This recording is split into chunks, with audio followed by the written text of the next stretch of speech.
अस्सलामुअलैकुम। गांव का मरासी एक गाड़ियों के मैकेनिक का तरला करके बचपन में गाड़ी की ड्राइविंग सीख गया था। गांव में कोई भी ड्राइवर ना होने की वजह से गांव के चौधरी ने उसे अपना ड्राइवर रख लिया, लेकिन जल्द उसके झूठ बोलने और चोरी चकारी की आदतों की वजह से उसे नौकरी से निकाल दिया गया। चौधरी की जवान बेटी कभी कभार गली से गुजरते हुए उसके बेटे को बुलाकर बाजार से सौदा सलफ मंगवा लेती थी।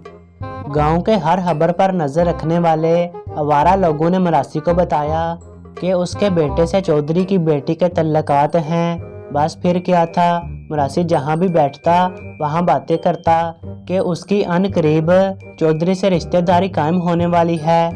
एक दिन ये बात पहुंचते पहुंचते चौधरी के कानों तक भी पहुंच गई। चौधरी ने मरासी को बुलाकर खूब बुरा भला कहा और बेइज्जती की। मरासी ने मिन्नत तरला करते हुए माफ़ी मांगी और आइंदा कोई बात जुबान पर ना लाने का अहद किया। चौधरी ने अपनी बेटी को भी मरासी के बेटे से सौदा सलफ मंगवाने से मना कर दिया। कुछ अरसा बाद चौधरी की बेटी की मंगनी किसी दूसरे गांव के चौधरी के बेटे से हो गई, लेकिन चंद माह बाद ही किसी वजह से ये रिश्ता खत्म हो गया।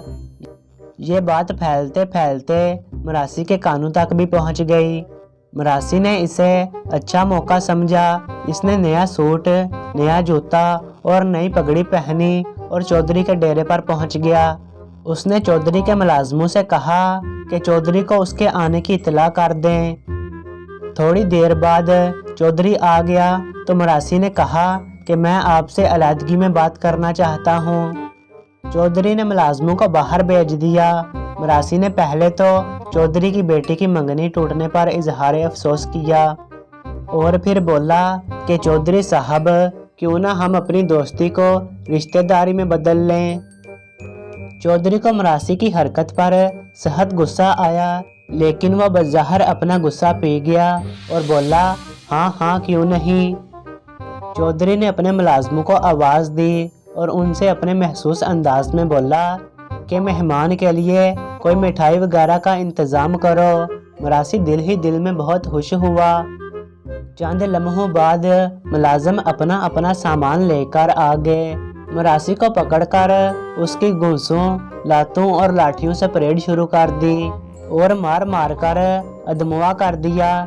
जब काफ़ी ठुकाई हो चुकी तो चौधरी ने अपने मुलाजमों को उसे छोड़ देने का हुक्म दिया और मरासी से बोला कि दफ़ा हो जाओ और दोबारा कभी इधर का रुख ना करना और ना कभी ऐसी बात जुबान पर लाना। मरासी लड़खड़ाता हुआ उठा, कपड़े झाड़े, पगड़ी ज़मीन से उठाकर दरवाजे की तरफ जाता हुआ बोला, चौधरी साहब, क्या मैं फिर इसे इनकार ही समझूं?